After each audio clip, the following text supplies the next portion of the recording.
Bring the volume up. Not all.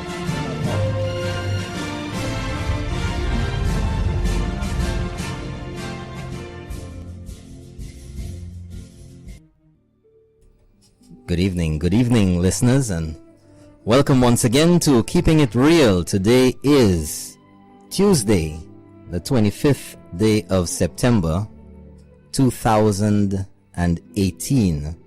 And tonight we have a very special guest in the studio. I won't tell you who it is yet, although some of you already know. But those who don't, it'll just be a little surprise tonight. Well, folks, it's another day. Another dollar, you know, the usual grind.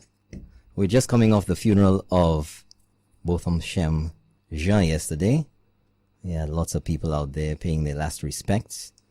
And there was a wonderful article written today in a Dallas newspaper about the funeral yesterday. Actually, it was in the Dallas News. And those of you who may want to have a look at that article, you can go to dallasnews.com, and the story is by Jennifer Emily, and it's titled Botham Jean Buried in St. Lucia as Mourners Say He Will Be a Champion for Justice in Death. It's a very touching article. It's a little extensive, but it's a very emotional article, so maybe you might want to have a read for that. And there are quite a number of pictures which capture the deep emotions of that day. So, where do we start tonight, folks? You know, recently, well, for a while now, I've been hearing a lot of talk about things in St. Lucia, you know. The government this and the government that, and the former administration this and the former administration that. And the satellites have been going crazy, but they're not lifting off. They're not in space. There's satellites on the ground. It's quite useless because you can't receive and you can't really transmit any signals over any meaningful distance. You're expected to be, or you're supposed to be, as a satellite, you're supposed to be in space. But some of them in their own space on the ground, and it's just useless space. No effect at all. Champagne, you haven't had your pizza yet. What's going on? It's okay. You sure? I'm good. You prefer cold pizza, right? When I like it cold pizza. You know, there used to be a program called Cold Pizza. The what? There used to be a program called Cold Pizza. Where? On ESPN. Really? What was it about? About sports. About sports. What was that? Guys eating cold pizza? No, that's the name of the program was Cold Pizza. I see. Well, folks, you get another insight into what really catches the interest of Champagne. So, will you tell us that there was also a program called Stale Champagne? Flat Champagne. Flat Champagne. Yeah. That's what Ellis calls me all the time. Flat Champagne. Well, right. You see, there you go. I know you see? he's listening. Yeah, of course he's listening. Brother Ellis, all the way over there in Barbados, ma. Why he coming back tomorrow? I know what he bringing for you, Champagne, but he was eating frying fish and cocoa down your oysters. Right? That's right. Right. Our guest is laughing there, but we still ain't gonna tell you all who it is yet. Exactly. But anyway, the past week has been consumed to a greater extent with the Botham Jean story, and everybody was looking forward to the parents coming back home, and the body returned last week Wednesday, and the motorcade, and finally the funeral yesterday. So we're not going to say too much on that. I think everybody is well up to date on what has transpired over the past 2 weeks or so, and the final events yesterday, with the whole world watching. The whole world was watching yesterday. So, folks, moving away from that, I'd just like to say happy birthday to all our listeners who are celebrating their birthdays out there. And just so that you know, when it's time, the number to call for your comments, questions, anything you'd like to say about what we're discussing tonight. Number to call is 456-0931. That's right, Champion? 456-0931. You have it right. That's and the email address, if you'd like to do the same but you don't want people to hear your voice, email address is info@keepingitreal.lc. info@keepingitreal.lc. You can get in touch with us. I'm just going to have a quick look. Quick look at the stream listeners. Some walking one. Potomac, Maryland. Kingstown, St. Vincent. Castries, St. Lucia. Puerto Rico. Hola, buenas noches. ¿Cómo estás? Estamos en Santa Lucía ahora, emisadora de información. Don't ask me what I just said. You know everything you said. You know everything you said. Don't ask me what I just said. Right? So we got our people. I'm still waiting for that special person in Brooklyn, New York. I don't see you logging on yet. But Babono is in the house already, I know, because I know. And Pierrot, our regular listeners in Pierrot and in Vieux-Fort. Vieux-Fort North and Vieux-Fort South. You know, when was it? I think Sunday or latter part of last week. Somebody came up to me in the supermarket and said, Mr. Williams, I listen to you all the time. Oh, somebody sent me a WhatsApp message saying, Ray, from Babono. Yes, okay, Babono's in the house, okay. And the person said, I listen to you all the time. I wasn't in the frame of radio mind, and I was wondering, like, where is she listening to me? Is she a spy or something? And okay, Antripo is listening too. I think at the end of the night, I'm going to have to call out every single person so they feel all right. But you see, these people know me personally, so I dare not mention where they're listening from. Otherwise, I'm going to be in trouble. Good night, Antripo. So anyway, this older lady, she's old enough to be my mother, came up to me at the supermarket and said, I listen to you all the time. I'm like, yeah. I was wondering, what she wants. She wants some canned beans or something. She wants me to buy her something at the supermarket. And I guess she realized the blank stare on my face because I didn't know who she was. And she said, I listen to you every Tuesday night on the radio. I was like, oh, yeah. She said, I really like the show. Keep it up. I was, thank you very much. And you get these comments, and of course you get one or two people who want more. They want more. And I tell them, just hold on, the show is coming along pretty nicely. And then we have the other side of things, Yesterday, on my way to the funeral, I decided to walk. I like exercise. I'm not afraid of the sun. And I decided to cut a shortcut, through the market and come across, avoid the sun a little bit, just socialize. You meet people, hello, hi, instead of just walking, down the desert road there. And it was rather funny, because I'm not thin-skinned like some people we know. And I said hello to some people, and some people said hi. Sometimes people know you and you don't even know who they are. And as I was walking through the market, I heard Mr. Bowtie! Mr. Bowtie! Mr. Bowtie! I'm like, hi, how you doing? Wave and everything, giving my contestant wave. And then I went through the market and I was walking down and I was by the church, and as I was going in, there's this old lady at the front of the church, and I certainly didn't know her, but she knew me somehow. Said, Mr. Bowtie, Mr. Bowtie. I know I never told anybody that name. I was wondering, how is it that these people who don't know me all come up with the name Mr. Bowtie? I mean, people have seen me with my bow tie, my exquisite bow ties, my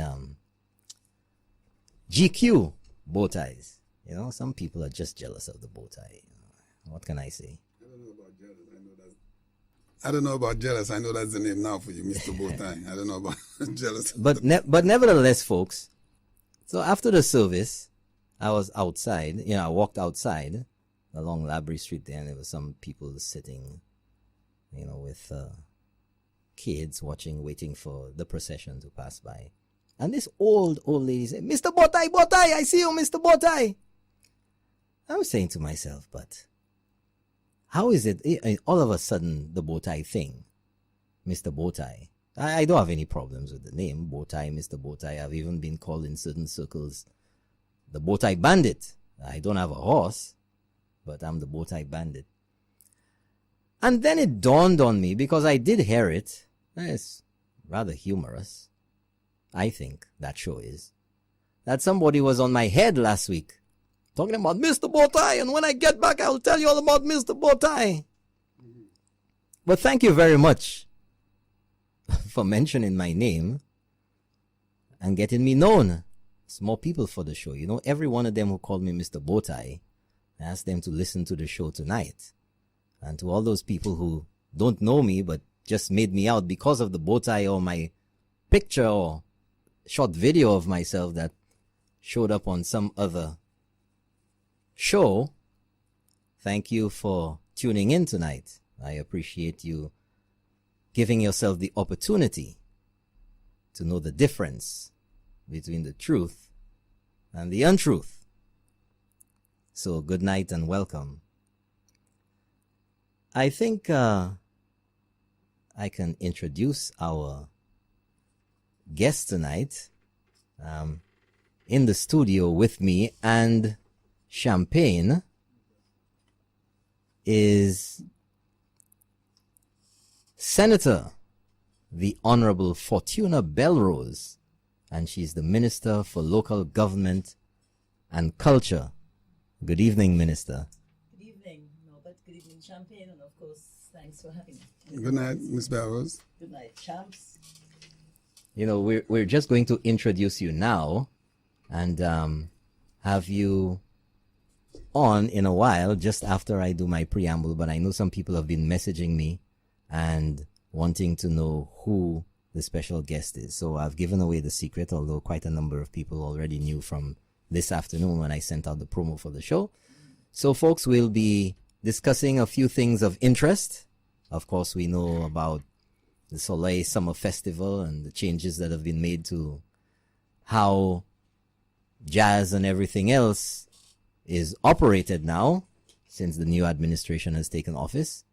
And we will let you hear some of the plans, some of what has happened, and also some of the new plans for the Soleil Summer Festival. I'm excited about something, and I know the minister will give some information about that, but we'll get back to that in a while. Now, folks, we've heard a lot about OJO Labs. You know, OJO Labs. It's a hot button issue for some people. And if you were to listen to them alone, you'd believe that the whole south of the island was given away to OJO Labs and they came to take over St. Lucia. But of course, that's the impression that some people out there want to give about OJO Labs. And folks, companies are given incentives to woo them to St. Lucia. Hotels, tech companies, call centers, they all don't just come to St. Lucia because we're not the only option that they have. They have the options to set up shop in Barbados, in St. Vincent, in other islands in the Caribbean. They also have the option to set up shop in Asia, in the Philippines, many other countries, Mexico, in Panama. I'm sure you've heard, you've had to make a support call for one of our companies over here. I won't say what their name is. And you ask the person who answers the phone where they're from, and they say they're in Panama or they're in some other far off place. But anyway, OJO Labs is another company that got incentives, concessions to open up shop in St. Lucia. But OJO Labs is not a regular type of company. OJO Labs is a tech company. OJO Labs is an AI, artificial intelligence company. And you can't be just anybody off the street who's going to work at OJO Labs. In fact, quite the contrary, folks. To work at OJO Labs, you must do an aptitude test. You must be tech savvy. You don't have to be a PhD, but you must have some computer skills. You must have some computer knowledge. You do a little test, some quick training and a little test to see if you're capable of being hired by the company. So, you know, even if somebody wanted to put you on there, if you didn't qualify, you know, you wouldn't make the grade. But a lot of things have been said about the government is paying this for OJO and, you know, OJO. That name has become so well known in St. Lucia now. You know, OJO Labs. And, you know, after a while, you know, you don't, even if you're in government, you don't know everything. But, you know, the hot issues, the topics of discussion of the day, you know, you want to know some more. So I decided to, you know, delve into it, do a little digging myself to get some of the details of what's going on. And I will give you some of the details of what's really going on with OJO. Currently, if I remember correctly, we have something like about 120 employees at OJO Labs right now. And they're located in the south. And the first thing that you must understand is that the government never gave OJO Labs a cent.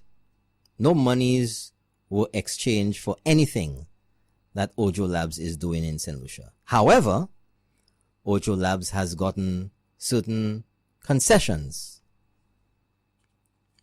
And one of them, or the primary one to get them in here, was that the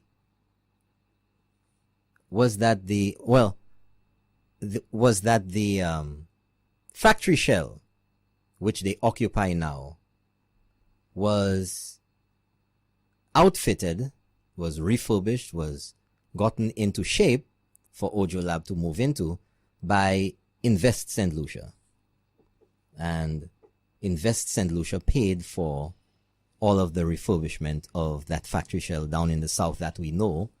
There are quite a number of them right next to the airport that have been vacant or had been vacant for quite a while, quite a very long time. Those factory shells have been in that location almost for as long as I can remember. Next, the government of St. Lucia would pay for the salaries. Now listen to how that's being done. For the first 6 months, the government of St. Lucia will pay $1,000, not the full salary, but $1,000 of the salary of the first 100 workers. That's for 1 year. And the anniversary of that 1 year is coming up sometime next month. So we're almost at the 1 year mark with OJO Labs. And the government paying every month $1,000 for each employee up to 100 employees. Subsequent to the 1 year, which comes up in October, the government will pay well, that's for the first 6 months, $1,000. And for the next 12 months, which will end somewhere around March, April next year, the government will pay $500. So it's a declining payment, and the balance of the salary will be paid by OJO Labs. So let's get it right. $1,000 for each employee up to 100 employees for the first 6 months, and the next 12 months, which will end in March next year, March, April next year, the government will pay $500 a month. Now, many people argue that the government is giving away St. Lucia, is giving money to foreigners and nothing for the locals. Well, do we have any other St. Lucian companies that do artificial intelligence to the level that OJO Labs does? I don't know. Are there any? No. However, some satellites will have you believe that it's only foreign companies that receive incentives. But that is not so. It's not only hotels. It's not only tech companies. It's not only foreign companies. Our minibus drivers get incentives. Our small hoteliers, our guest house owners, they get incentives. In fact, now the big rage in St. Lucia and around the world is Airbnb, where you can rent out or lease out your room to a visitor for a day, a week, a month, whatever it is. Everything's done online, just like it's same thing like Uber for the taxi cab. Everything is done online. Now, the thing about it is, if you have 6 rooms or more, which you are now going to use as your Airbnb business, there are tourism incentives. The details of that I don't need to go into, but there are a number of incentives for furniture, for outfitting your place, for renovations, for all of that. If you want to open up a store in a number of different industries, if you want to open up a factory, if you want to do so many things in St. Lucia, there are incentives, there are concessions for you to get into business. When you register your business in St. Lucia, if you, as soon as you do that, you put your email address, your telephone contact information on your registration for your business, the SEDU and other government agencies which have been put in place to assist small businesses, they contact you. There's free training. They expose you to lots of incentives for your business. They do legal paperwork for you at a minimal fee. All of these incentives go to local businesses, small businesses in St. Lucia. So, if you're a small business, you're going to get small incentives. If you're a $500 million business, of course you can leverage for bigger concessions. I mean, it's just like purchasing wholesale. If you go to the store, if you go to the outlet and you're buying in bulk, the savings that you're going to have on purchase in bulk, because if you want to say, investing more in the company by your purchases of the items, the concessions or the breaks that you're going to get on the price are going to be more significant than the person who's going to buy one can of milk at the supermarket. It's only logical, folks. So anyway, currently at OJO Labs, there's, looking at some information I have here, 127 employees. So which means that already 27 employees are being paid in full by OJO Labs. Also of note is that OJO Labs were estimated initially to have employed only 200 or 300 persons after 3 years or so. because of the success of our young people at OJO Labs, because of their aptitude, because of how easily and quickly they took up the responsibilities of the job,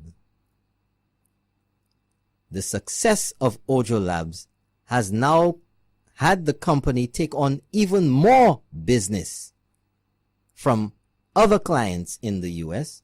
And now OJO Labs is estimating that by the time all is said and done, they will have employed 700 St. Lucians. 700.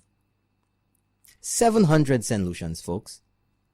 And it's not a weekend job or 1 week job or 1 month job and then you come back the next 6 months. If you're working at OJO Labs, you can take that to the bank, both literally and figuratively. You could get a loan. And from my information, the average salary at OJO Labs is between $3,000 to $5,000 a month. It's not too bad, is it? And even if the government was paying $1,000 a month towards the salaries, OJO Labs still paid a significant portion of that salary. So they're not getting any real freebies. And what do we have for our St. Lucian youth? An opportunity to work and gain serious experience on the cutting edge of technology, artificial intelligence. And if you want, folks, I always like to keep it real around here. You could go online, Google it, Bing it, Yahoo it. Search for artificial intelligence and see what search for artificial intelligence jobs and have a look at what's going on. And our young people, after working at OJO Labs, if they want to move on or gain further skills, they can take that experience and go to work in an artificial intelligence environment almost anywhere in the world. So we argue, we talk about lack of employment, we talk about lack of opportunities in St. Lucia. The government brings in OJO Labs, and the usual satellites will find everything wrong with it. We give incentives to hotels to the tune of millions of dollars. This government has done it, and the previous administration has done it galore. What's the problem? We don't have gold. We don't have diamonds. What's the biggest earner for St. Lucia? Tourism. Tourists don't grow out of the ground. You gotta bring them in. Where do the tourists stay? At hotels. Do we own hotels? Is St. Lucia a big country of just hotels growing on mountains? We can't give the soil fertilizer and grow hotels. Somebody has to build it. How many St. Lucians can build a $250 million hotel? How many have the money to put down to do that? People talk about, oh, you give your St. Lucians the opportunity, blah, blah, blah, blah, blah, blah, blah, cry. How many St. Lucians have come together to put their money where their mouth is and then next on the line to invest, form a company, invest, take the risk, and build a $250 million hotel? I don't see any of them around.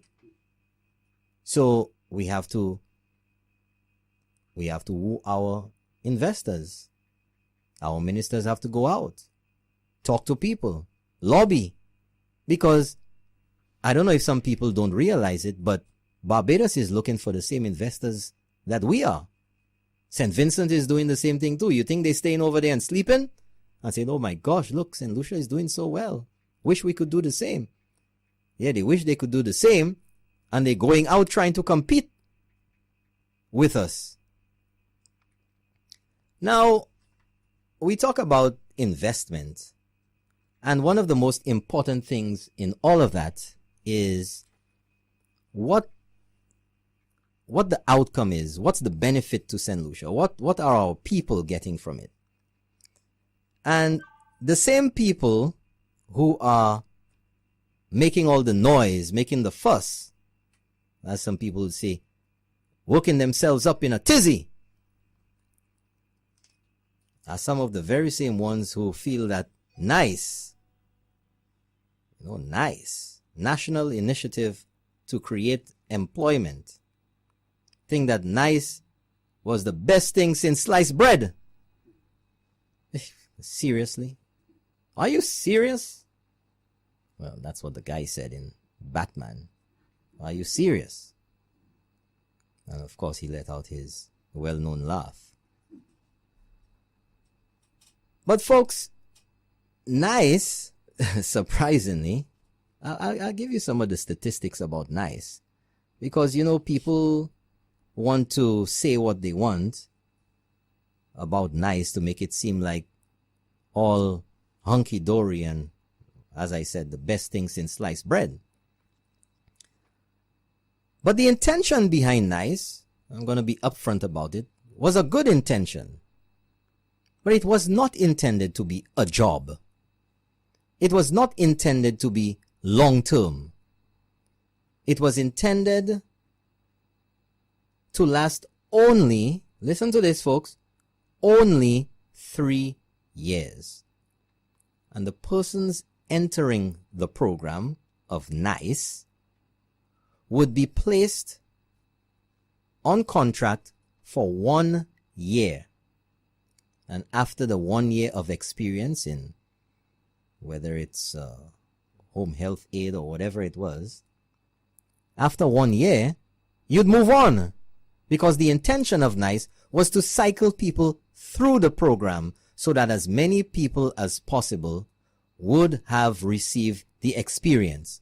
That was the purpose of NICE. It wasn't meant to be, it never was intended to be a permanent job. So some people are talking as if the expectation was that once you got on NICE, you had a job forever. That is not true. In fact, NICE was created by Cabinet Conclusion number 259 of 2012.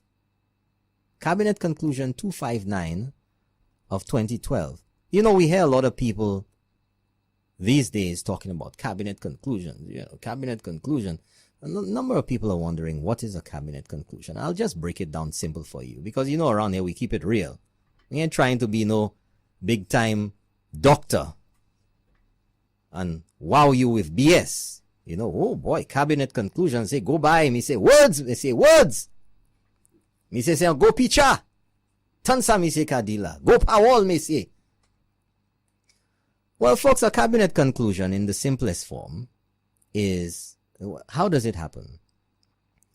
A memo, you say, you're on your job and you get a memo, a note, a memo says, I want you to sweep the floor today, in the simplest form. Or you get a memo saying, Champagne will be working here from 2 p.m. Saturday.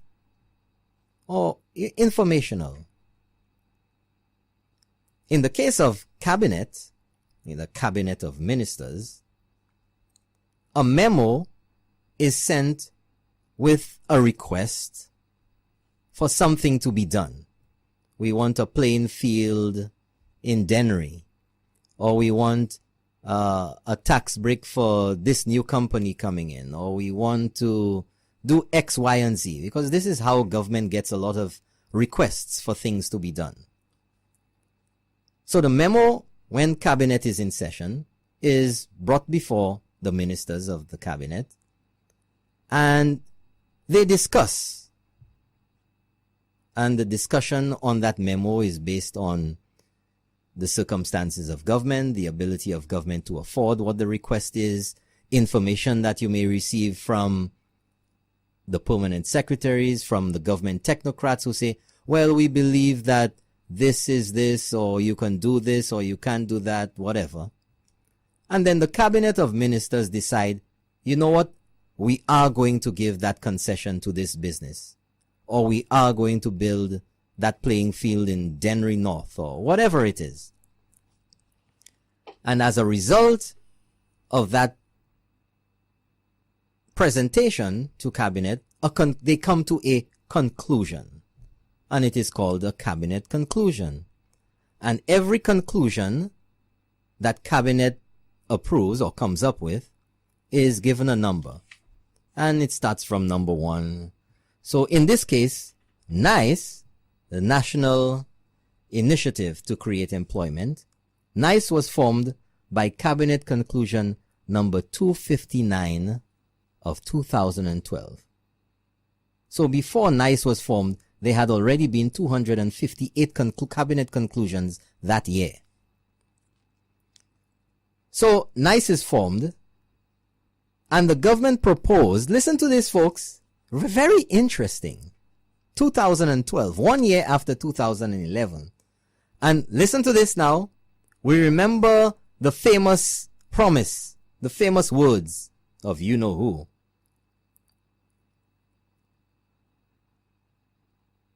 Government proposed to inject over 3 years of NICE, because NICE was supposed to last 3 years, $100 million. Is that the mysterious and elusive injection of $100 million immediately into the economy? Well, I don't think it was immediately, because 3 years doesn't sound like immediately to me. There's no way, no shape, no form that 3 years can be immediately. But that's another discussion. And over those 3 years, it was estimated that it would create jobs for an estimated 4,500 people. 4,500 people. So 2012 to 2015, the initial NICE ended after 3 years. And then you had persons employed still under a pseudo NICE system on a month-to-month basis. Right? Month-to-month basis or short-term basis. So for all intents and purposes, well, actually it was, NICE was dead. There was no further cabinet conclusion for any extended period of NICE employment. So persons would be placed in as home health aides or whatever it was to get the experience. And at the end of that time, they could now have the experience to move on to a more long-term employment opportunity. But you see, the thing is, some people will have you believe that this government fired people. Nobody was fired. And some people would have you believe that at the end of whatever contract they may have been on still during that time, that they were entitled to a renewal of that contract. There was no such thing. There was no automatic or no required renewal of the contract, because NICE was intended to be temporary. At the most 1 year. But the government, in coming in again with so many involved projects of the previous administration, decided that an analysis of the paralysis of NICE had to be conducted. Had to be conducted because there was too much halekase involved with NICE, that there were too many expectations of the program which were not designed or not intended to in the cabinet conclusion. Now, folks, some of you may not remember, but some of you remember, and I will refresh the memories of those of you who can't, and remind you that a lot of what NICE ended up becoming is not what it was intended for. There was a former senator in some part of St. Lucia who had a business, a big business. And that senator, that former senator, had permanent employees working there. And that former senator laid off the permanent employees who had been working there, who were being paid, and a number of individuals in the NICE program was sent to that former senator's business on the government's and people of St. Lucia's ticket. You heard that, folks? I'm sure you heard that. They were sent there at the peril or to the demise of persons who were already gainfully employed. These persons were let go, and persons under the NICE program were sent there purportedly under the NICE program to gain experience at the demise of persons who were already permanently employed.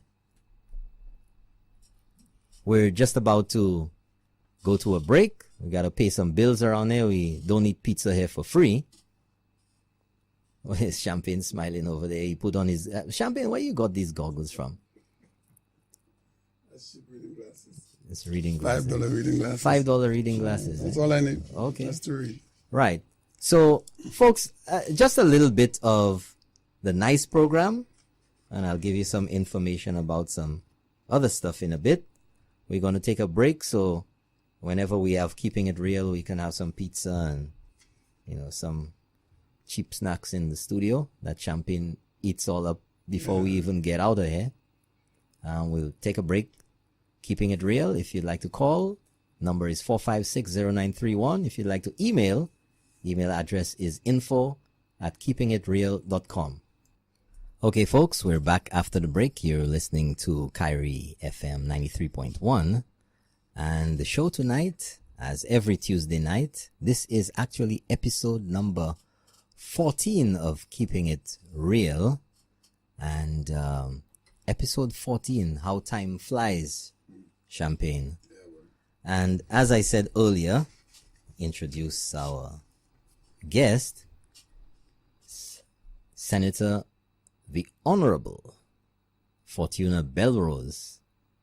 And she's going to discuss with us tonight some of the accomplishments of her ministry. And particularly, we just saw the part of Soleil, the Summer Festival, Roots and Soul, which drew quite a crowd. I was there on one of the days, the Sunday, and we had quite a crowd there, number of artists, nice music. You know, the Summer Festival is picking up. You know, it takes a little time to adopt or adapt or accept changes when you've been doing something for 25 years.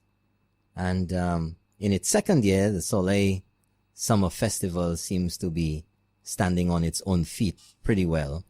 The feedback, and I'm sure the minister could give some more information on that, the feedback on the performance of the different shows and what it costs, you know, what the entire summer festival, the Soleil Summer Festival, cost compared to just one event, which we've had for quite a while now, the Jazz Festival. And according to what has been said, it was becoming more and more expensive or costly to host the Jazz Festival in its later form. And now we have a whole host of events taking place. But I won't steal the thunder of the minister. And I'd just like to say welcome to Keeping It Real. Welcome to the top of Mondador and Balata and Bocage. Yeah, thank you very much, Norbert. Nice to be here. Good evening. Well, finally. I've been trying to get you here for a while, but you've been too busy. Well, that's my bedtime. Champagne, you hear that? That's other people's bedtime. It's 5 to 9. Yeah. But thanks for having me. And you know, it's we've got a great country. And I think for me as a St. Lucian, I'm so proud, you know, to be St. Lucian.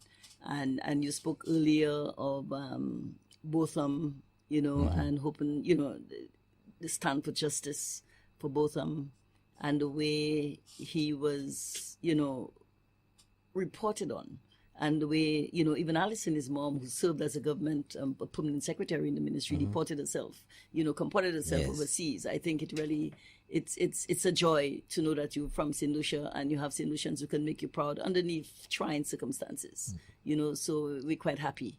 And so for us as a government, when the government of St. Lucia, the new government of St. Lucia, the government of the United Workers' Party, we know that we have good quality in our country. And as a result of that, we thought the best thing to do, you understand, for the visitors who come here, because people come, they love our country. And St. Lucians too love the country because they come back home, for the various events that we're having. Why not utilize all of these events that we do annually, you understand, package it together and sell it off, you understand, to the world. And that's what we've done. So yes, initially we had some trials with Soleil, but they were trials. We were just starting off. And I think now we've gotten the hang of it. Yeah. And we've had, our team has gained greater experience in delivering all the events. And as a consequence of that, you're beginning to see and feel, you understand, the right vibes with respect to the delivery of the product that we're talking about. But we are proud people, and we believe that we know that we have a very rich heritage, and it's our responsibility to showcase that to the rest of the world, and we're doing so in the hope, and with the reality to keeping it real, you understand, that it can really generate the economic returns that we want for our country. And more importantly, providing opportunities for young and old, you understand, to benefit, from it. So when we look at the just concluded Roots and Soul Festival, what is the analysis of the success of that event? How did it perform during the first year of the government's new plans for the Soleil Summer Festival? And what are the plans for Roots and Soul next year? Yeah, I think in the first time we did the Roots and Soul, it sort of clashed with our Father's Day carnival season sort of thing. So it didn't go down too well. It was a learning experience. It was a learning experience, yes. And as we talked about. But this year, we saw early planning. We saw a great lineup, and of course, like I said, we have a team in-house with Events in Lucia and the stakeholders who work with them, who work meticulously to ensure that we deliver the event in the right way. In addition to that, we also had great promotion, both locally and regionally with respect to the event. To a large extent, our program in the earlier months, and as a jazz festival, we suffered a bit in terms of the promotion that we wanted extra regionally and internationally.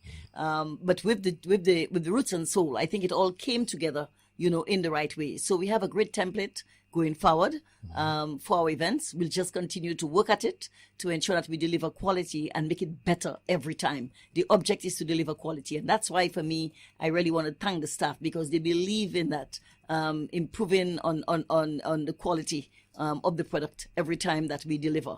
And so we welcome the criticism, and that's what I say, criticism. We're all open to criticism. We take the suggestions in, we look at it, we see what can make a difference in terms of the quality that we want, and we continue to work. And the team underneath the leadership of Thomas has been doing a great job so far with respect to the delivery of the production. So what is the next big thing on the calendar of Soleil Summer Festival? Is it Journay Kweyol? What's coming up next? Well, we do have Creole Heritage Month. And so in the Creole Heritage Month, we celebrate who we are as a people. And so the Folk Research Center is really the lead agency, working along with our Cultural Development Foundation now to deliver this.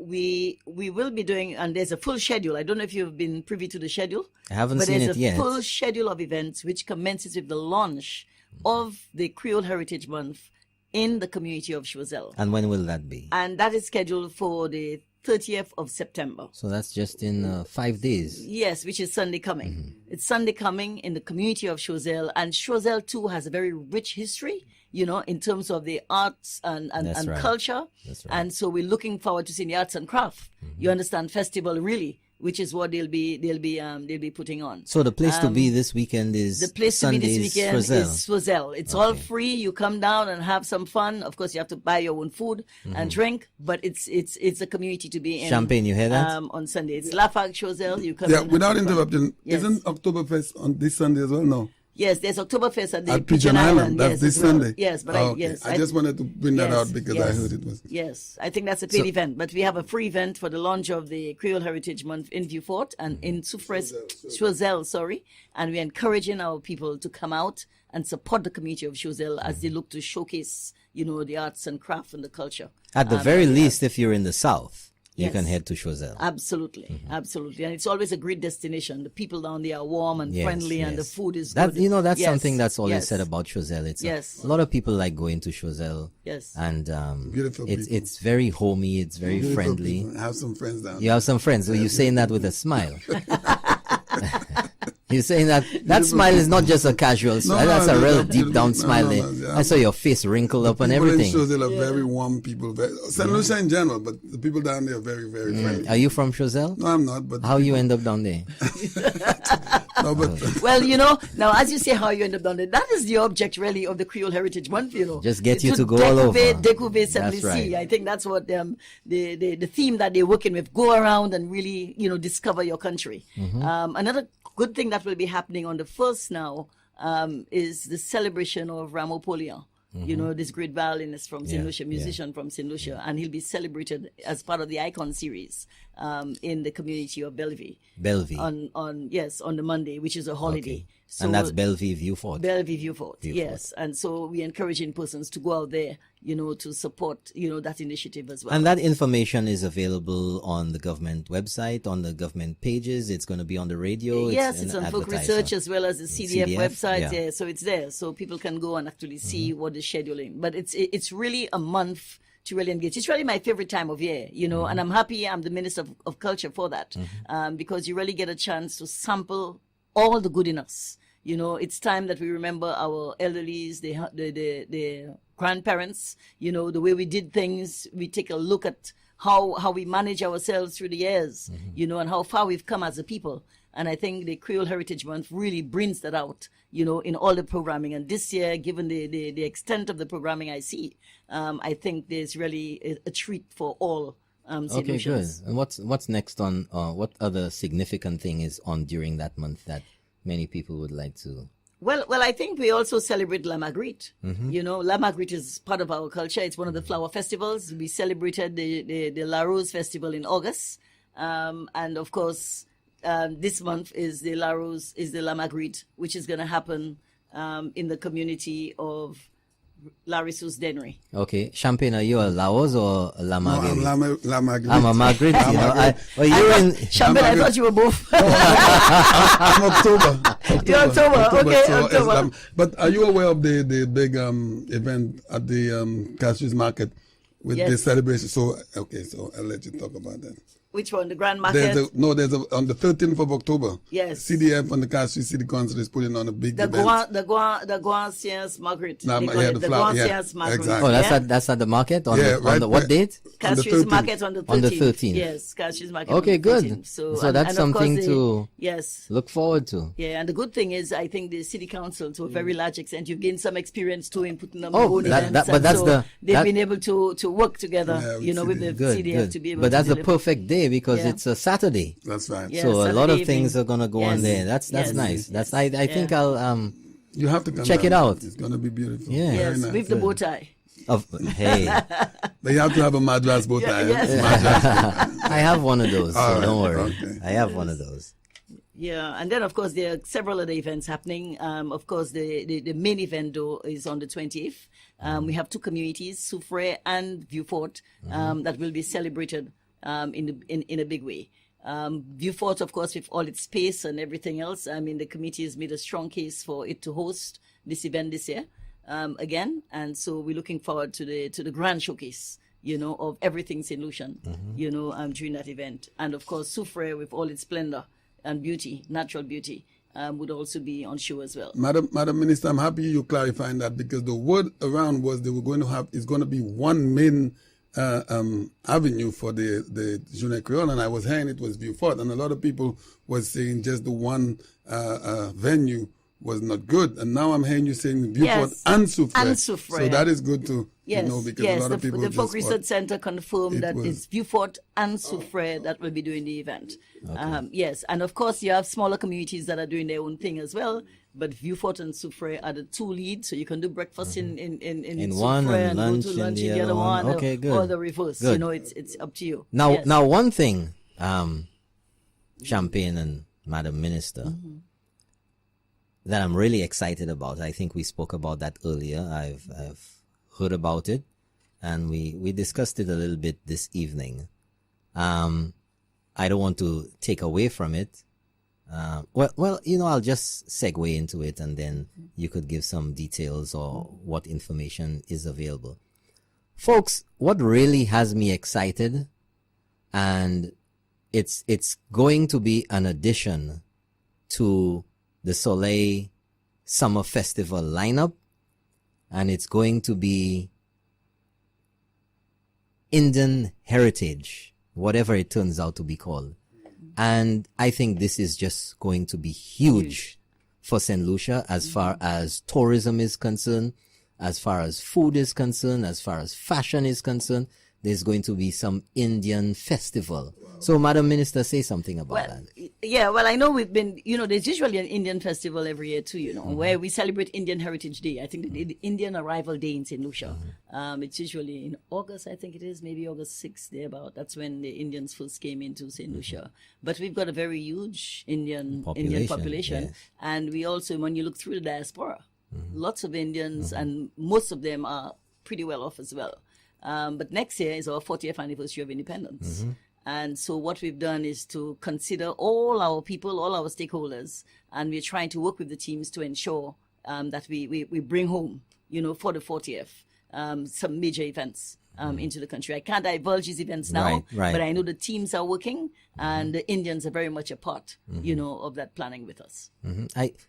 Champagne, I know you like food. Of course. And can you imagine going to, just like for Journay Kweyol, all our other local dishes and food and everything else? Like the minister said I think they have that Indian special day. Last year I attended that at the Philippe Marcinq grounds in Vieux Fort. And I tasted some really nice So cuisine. Imagine now really nice. This being bigger. Oh, man. The fashion, you can open up businesses, because now you bring in an awareness for our Indian section of the population. That would be good. And Indian fashion, Indian foods, and then this opens up Indians to come in from India, from Trinidad, from all over. Because if we have this new and growing celebration in St. Lucia, I think that can do wonders. I mean, it could bring out a new sense of pride in many St. Lucians who are of Indian heritage. Of particular, I can imagine the places like Pierrot or Forestier or Bexon. They could have huge celebrations, OJO and everywhere else. Whoever initiated that idea is going to be brilliant. You know any other Indian areas, Champagne? Let's see. There's a place called Coolie Town. There's so many Indian areas. There's one called Kako. I don't know if you've heard of that one. This is when you go up Pierrot. All the way at the top. A lot of Indians there. Indians. I didn't even believe we had so many Indians in St. Lucia. Yeah, there are. It's very, very good. Good. Yeah, they are. And so generally I think the object for us as we look to celebrate next year is to ensure that we capture everybody. And people are all a part, because it's 40 years of independence, 40 years of, who we are, as a citizenry, and we'll celebrate that in a very big way. Well, that's very good. I'm excited. I'm sure a number of people many people out there are excited by this information. Folks, if you have a question for the minister, you can call in. The number is 456-0931, 456-0931. And if you're particularly interested in the Indian festival or anything in the Soleil Summer Festival, you can give us a call, 456-0931. And if you don't want to talk on the phone and you just want to ask a question anyway, you can email us. The email address is info@keepingitreal.org. info@keepingitreal.lc. info@keepingitreal.lc. So, Madam Minister, with the Journay Kweyol, as you just stated a while ago, Vieux Fort is going to be one of the locations, and Soufre is going to be the other.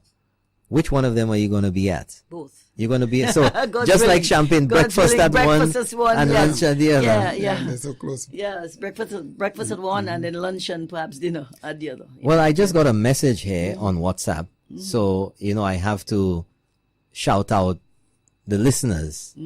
And Atlanta, Georgia is in the house. We have Baltimore, Maryland in the house as well. We have Ajax in Canada. Puerto Rico is in here again. We have Baltimore, Maryland, Bridgetown, Barbados. I bet we know who that is in Bridgetown, Barbados, right? We know who that is. Kingstown, St. Vincent, Castries, St. Lucia, Toronto, Ontario, South Africa. Wow. Somebody all the way down there in South Africa. What's the time in South Africa now, Champagne? Well, I thought it was 12 hours, so it should be after 9. Early morning. Early morning. Well, that's good. Oh, and we have our first call. Good evening. Thanks for calling Keeping It Real. You on the air? Yeah, good evening. How are you? Good evening. Thank you. Fine. Yeah, good evening to the minister. Hi, good evening, my dear. And good evening to Champagne. Good evening, buddy. Good night, my brother. Well, Minister, sorry, I'm sure you can take my voice now. My name is Mr. Australia. I used to call the show. I used to call you on WVNT some years ago. Okay. Yeah, I'm back in St. Lucia. I just would like to ask you a question because I'm a local artist as well. I specialize a lot in Creole songs. I have my recordings out there. I also perform in Australia among the Aboriginal. The question I would like to ask you is that how do you bring yourself along as an artist to perform on those Journay Kweyol? Do you have to register? Because I can remember the late Gonzalo St. Clair, he used to bring me along, and I remember he bring me along to fair, which was great. Who do you go to? Yes. I don't know whether it's too late. I don't know. Well, it might be too late, but the procedures that are at work here is that the Cultural Development Foundation has a registry of all the artists. So we encourage all artists, all crafters, everybody involved in the arts across St. Lucia to register with the Cultural Development Foundation. And once you register into that database, it provides key information on you, your whereabouts, your abilities, etc. And so it means that you are in the network. And then, of course, the critical thing for you would be it's Journay Kweyol. The Folk Research Center is the lead agency for some of the major events. And so it means that you would need to contact them too, if you want to inform them of your availability. But most of the persons who are appointed to perform are persons who are known, who have their network, who have their managers, scouting and looking for roles and opportunities for them to perform. But the critical thing would be, as an artist, for you to be in the database, in the registry, you understand, of all the performers in St. Lucia. You need to be in there. Hello? Are you there, sir? Okay, I think his line is gone a little berserk. Well, thank you for calling. I hope the minister was able to answer your questions adequately. Good evening. You're on the air, Keeping It Real. Yeah, well, I will call you teacher, no, but because you give me some real lessons early on the OJO Labs. I'm glad I was able to do that. Ok, bonsoir pour Yon, bonsoir pour monsieur, bonsoir pour madame. Bonsoir. Bonsoir. Madame Belrose, Oui. moi, t'as constaté et puis programme et puis Soleil pour promouvoir pour Journay Kweyol avec toutes ces traditions qui sont venues. Mais moi pas quand ça fait tambour. Nous avons presque 9 ou 10 groupes tambour. Ma quand Soleil enfin les fondations culturelles qui parlé à ce tambour. Bon, situation c'est ça. Question que je voulais proposer pour vous, c'est ça. Là, nous allons bosser qualité spectacle culturel, ça. Nous avons côté, Remofolio, qui a performé avec ces autres témoins. Mais là, qui est là, on passe à un petit bouclette, un petit livre pour dire, mi Remofolio, mi c'est ça, il fait, mi c'est madame ça qui fait artisan, mi ça là, quelqu'un fait pain épice, mi ça là, quelqu'un fait sous pied. Oui. Est-ce là, est-ce Soleil, qui publie un petit livre pour les moi-même venir là pour moi ça amasser qui livre ça parce que là les Cérimac et puis la Trium en pays Martinique là ni un petit bouclette tout artiste qui performe ou ka wen non yo et puis au cas qui instrument au cas jouer etc. Est Soleil qui mettait spectacle ça à dans hôtel pas bagaille fini la science du monde parce que les monde venir là monde ka me des questions monsieur Bobo qui ça qui fait qui là bon si nous mettons à de manière orale question pas qu'à me dire parce que là nous capable de cool tout tradition folk tradition visuelle tradition orale nous capable de violon tambour sax etc. qui manière situation kay est monde kay ça amasser un petit bouclette un petit livre et puis mener ben gens poster etc. mon gars Well, yeah, merci pour question ça c'est une bonne question moi semble qu'il y a un petit programme mais bouclette là on a parlé about là ça c'est un bail qui est nécessaire et comme moi kay parler et puis pour si ça produce on massa aussi kay fait pour moi ça mais in time to come l'année prochaine peut-être nous kay qui mener nous ça fait.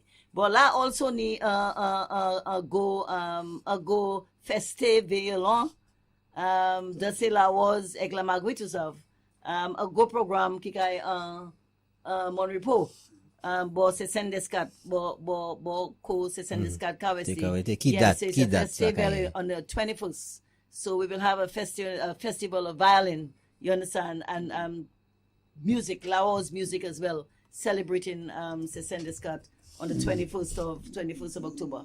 But the point is well taken with respect to honoring our people and making sure we have the documentation, to show, that who they are. He was specifying on taboo. You heard he was mentioning. Yes, the taboo. Yeah. I don't think we have the taboo. There was talk about a Katumba event that we wanted to do in PI, but I know that Choselle will also carry some taboo events as well as part of the programming in Bluche. Okay, I'm getting a number of messages via WhatsApp here, and one person says that they think the idea of the booklet is a very good one. Absolutely. So, Monsieur Kiteka Kweyol Atale, ça c'est un bon suggestion. Yes. And we have another call. Good evening, you're on the air, keeping it real. Yeah, let me say a pleasant good night to the operator before and the operator now, Mr. Champagne. Good night. Good night. Good night to you, Mr. Robert. Good night to you, Madam Minister. Good night. And good night all listening. Madam Minister, I must say that before I even comment, I want to thank you on behalf of the Youth Fest, the Youth Fest Committee in Newport. Yes. And being a director, we want to say that we really appreciate your presence, at least at our activity, and your support. We want to say thank you on behalf. I want to say thank you on behalf of that organization. And I want to compliment the Journay Kweyol aspect of our festival. I think we being a people, and we finding ourselves as people, and since I'm speaking down in the south, there are a lot of people in the north that do not know the south. I want to promote the south. Come down for the Journay Kweyol. Yes. Souffre, get there. Let's get around the island. Let's leave the north and come down and have a celebration. I want to make that comment. And to you, Champagne, you know the kindness of me? It comes from Soleil. I am one of them. Okay. I am one of them. Born down there, my brother. All right, my brother. And thanks for the compliment. And I want to say that Soleil on Sunday, I also want to invite people to come down, get a taste of what it is. Because I frequent there very often now, and when I get down there, I feel I'm in St. Lucia. Yeah. And Madam Minister, I do not know if I can ask you a question right now. It is concerning our leader. Is it possible to ask you that question? Our leader? Yes. The Prime Minister? The Prime Minister. If I can answer, I'll answer. Okay. Madam Minister, I am very disturbed, and you as a minister, I being a politician myself before you, and still continue the life of St. Lucia. I am a little disturbed of the misspoke of the Prime Minister. The what? The misspoke, because he's excused after he says something and then it is deemed not to be what it should have been. He says he misspoke.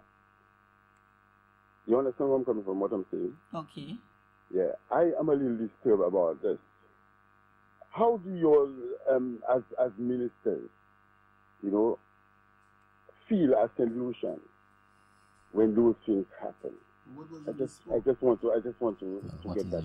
Well, I think I would even go into the specifics of what you're saying. I think for me, as a citizen of this country, I understand that we are all human, and sometimes we make errors, because even sometimes I have my notes before me, you know, and I still read it wrong.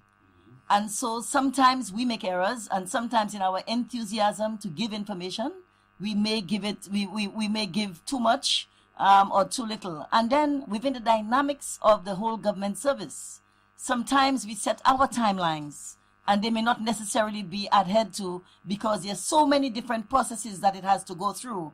Whereas coming from the private sector mindset, you think you can do it in 3 months. Within the government system, it takes a longer time. So there are different reasons why persons may appear to give erroneous information, but appear to give erroneous information, and we must understand that. But we are all human beings, and I think at the end of the day, what really matters is, for me, the heart of the leader of this country. He means well.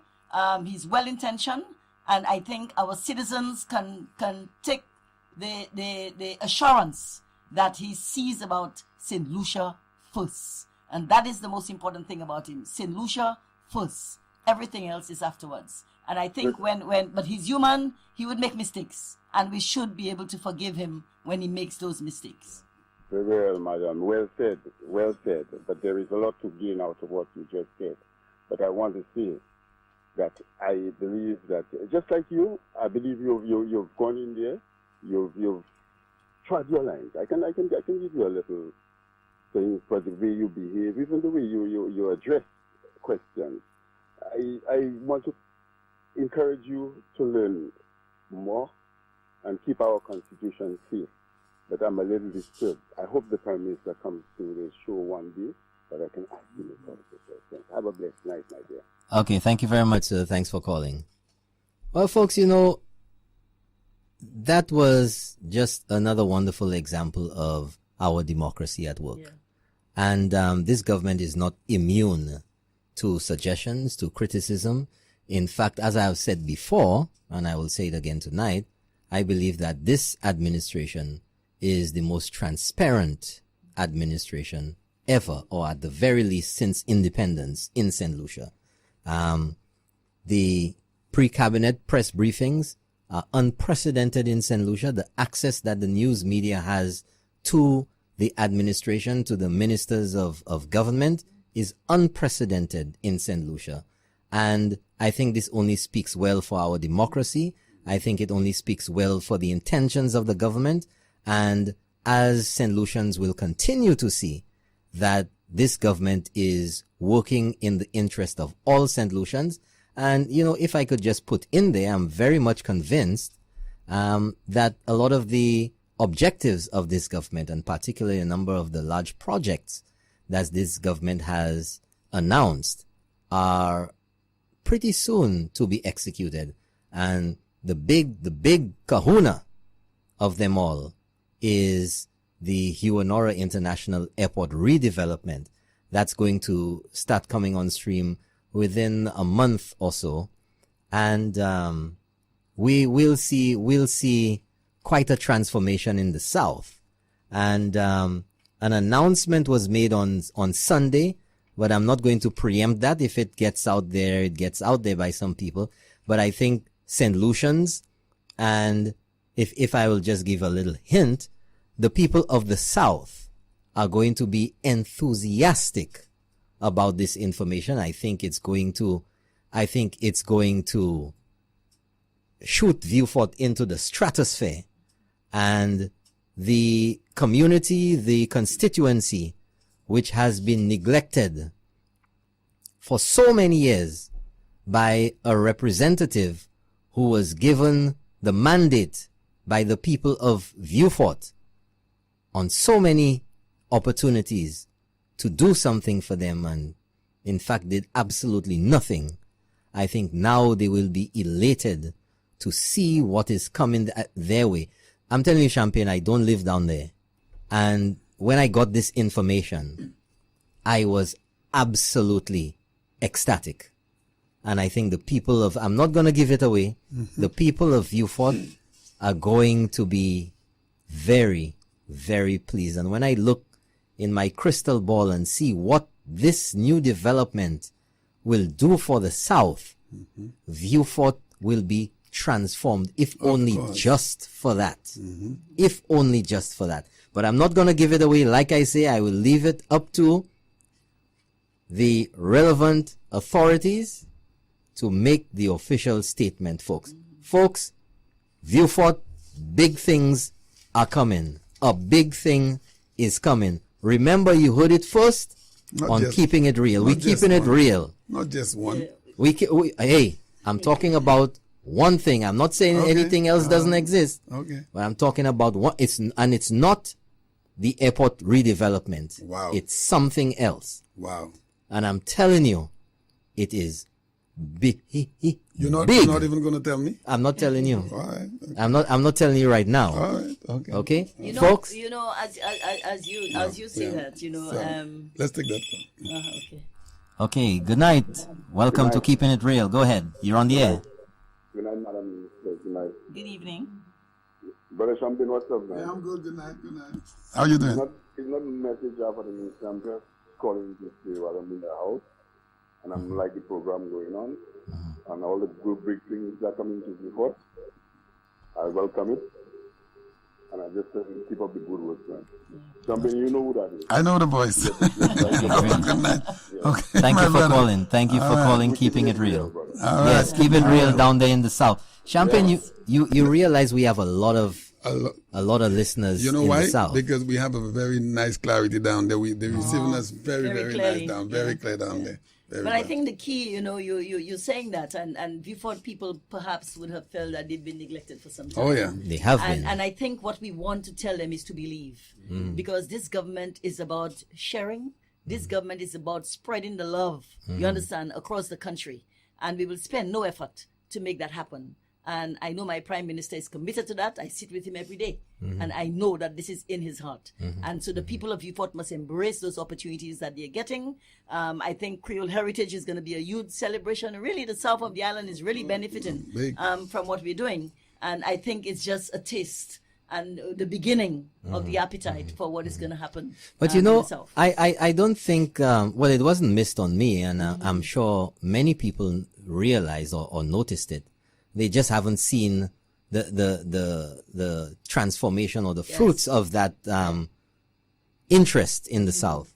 But the government showed quite clearly, and the Prime Minister showed quite clearly, that Vieux Fort, not only in words but in deed, would really be the new frontier. Of course. And that is why the swearing-in ceremony for the government ministers after the elections was held in Vieux Fort to show the commitment of the government for taking Vieux Fort out of its decades-long abandonment in the wilderness. But can I add something? The expectations of the people, and particularly the young people of Vieux Fort, is huge. Is huge because the group of people, how they call them, concerned citizens. All of a sudden, you see that on the decline because even them knows that what is coming to Vieux Fort is going to be big. So the young people are very excited. They're not going to tell you, but you could sense the young people are excited. And it irks me to know that, one is trying to work with the people of the South to develop it. And you have persons who deliberately looking to oppose. I mean, you wonder what is the thinking. I mean, I am blown by that. Why would you not want a community that is so rich in terms of its space political and everything experience? Else, why wouldn't you want it to be developed? Cheap politics. But I'll tell you something. Knowing, all of us know the situation in Vieux Fort as far as jobs are concerned, unemployment is high in Vieux Fort. If you want a job, you more than likely have to travel out of Vieux Fort to work on a daily basis. And yet there's so much talent that we see, you know, coming through from that community, particularly from our young people. So if we are to make or come to the logical conclusions, if there is so much unemployment down there, and yet still some of those who are so concerned are demonstrating against development in the South, I am putting it to you that a very large number of those persons, and I'm convinced that a large number of those who supposedly march as the Vieux Fort concerned are imports from out of Vieux Fort, from other parts of the island. Nevertheless, they're busting, right? But nevertheless, I am putting it to you that the majority of the persons who have marched with the concerned citizens, they themselves are unemployed.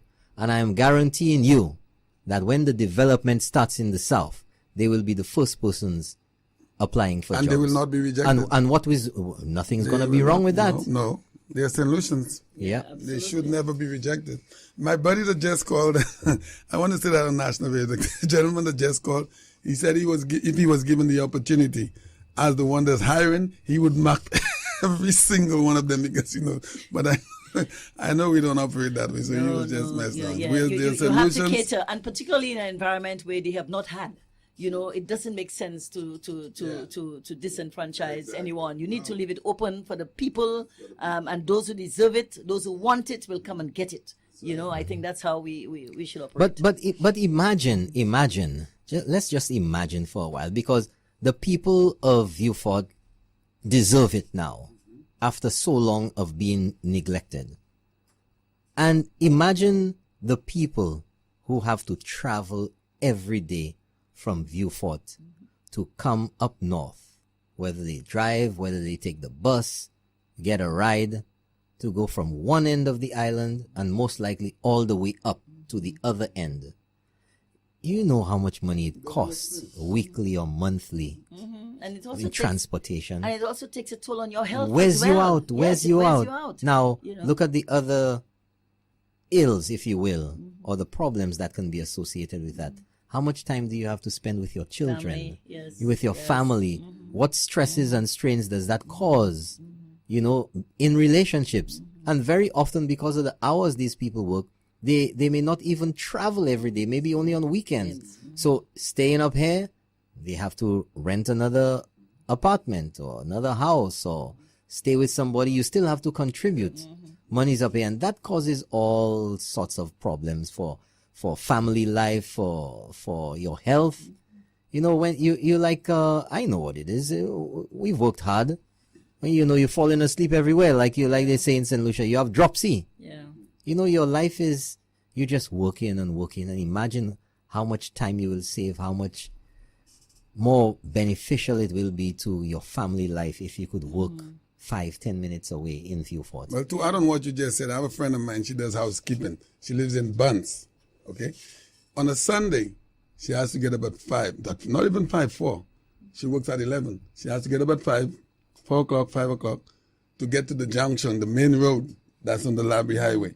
That's $2. Or sometimes she has to walk. You know how far that is? Because at that time, you don't get a bus on a holiday on a Sunday. Wait by that road on a Sunday to catch another bus to Vieux Fort. That would take another hour before anything comes around. And then when she gets to Vieux Fort, have to wait. So she said free buses to get to the north, all the way in the north. If she misses the bus, she's in big trouble. Yeah. So she has to get up 3-4 o'clock in the morning just to come to work and come back down. But you know, I'll give you a little story, because it's a story I'm quite sure will be repeated, and there's nothing wrong with it. But sometimes the contrasts or the irony of situations. There's this, I'm not going to call any names. There's this vehement opposer of this government down south. Many people know who it is. And she speaks out very loud against the government doing anything down there. Why would you be against development? I don't know. Well, people have their reasons. But strangely enough, some of them prefer to be dependent on government. That's why. Yeah. And so, but there are benefits. But strangely enough, the son, listen to this right now, the son of this person who is so vehemently opposed to the government, guess where he's working right now? Guess where? At the DSH racetrack right now. Yes, at the DSH racetrack. But nobody's going to deny him a job. No, it should not. If you want to work, you want to work. You're a St. Lucian. Of course. But it's rather ironic.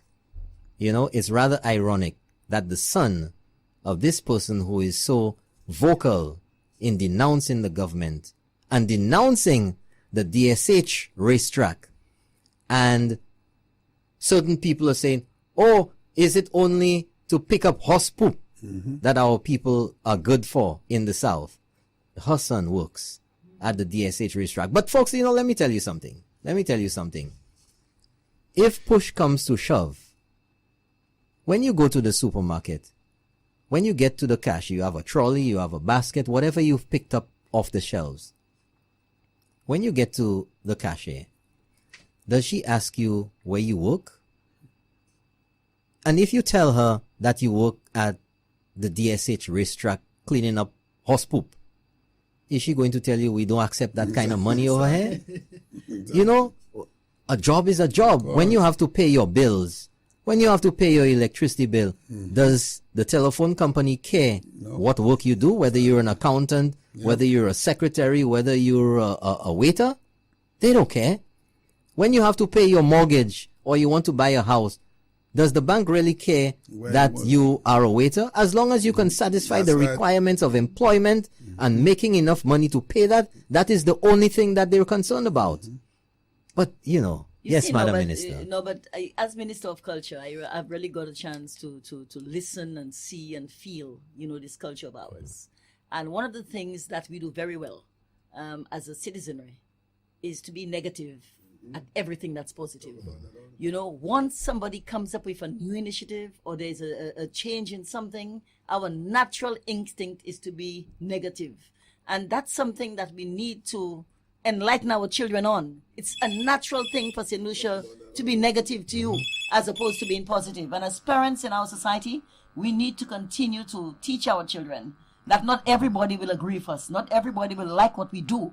You understand? That's right. But the important thing is, if you're determined to do it, you go and do it anyway. That's right. And that is the level of our government. Okay, you we understand? have a call. Yes. Good night, caller. Go ahead. Keeping it real. How you all doing, man? Okay, great. Well. Good panel, man. Thank you. Thank you. Yeah, man. You know, the Labour Party is a mischief Labour Party, you know, and a lying Labour Party. So instead they try to educate the people, they're lying to the people and fooling the people. Now, we're living in a new era. That is 30 or 50 years ago, where people could have just come and just play us. The more they come and lie to the people, which they're capable of, the more they're damaging themselves. These days, I'm not even hearing the one that wants to lead the party and Philip Pair, you know, is taking the lead. But he should know they don't want him as political leader. I see Labour Party has nothing to offer. And every time that the government moving forward to try to create what they spoke about in the manifesto, what they're trying to do is to stifle that and to make St. Lucian revolt against the government. But the government had already said in the campaign, when they get into power, it's not going to be an easy road. Because Labour Party is a party, whenever it comes in, is to grab all what's in the treasury. And when Flabo gets in, it's Flabo that has to rebuild the economy and, you know, to do all what they have to do. Every time. So those guys playing there for the Malawi, but they're not for the Malawi, you know. And the only problem I have is Flabo people, man, they're too quiet. When you look at the Labour Party, some of the supporters, man, those people look very evilish, you know. But Kola, you know what's going on right now? You know what's happening? The few Flabo people that are starting to talk, like myself, Brother Norbert, Brother Ellis, you know we are on every major talk show right now.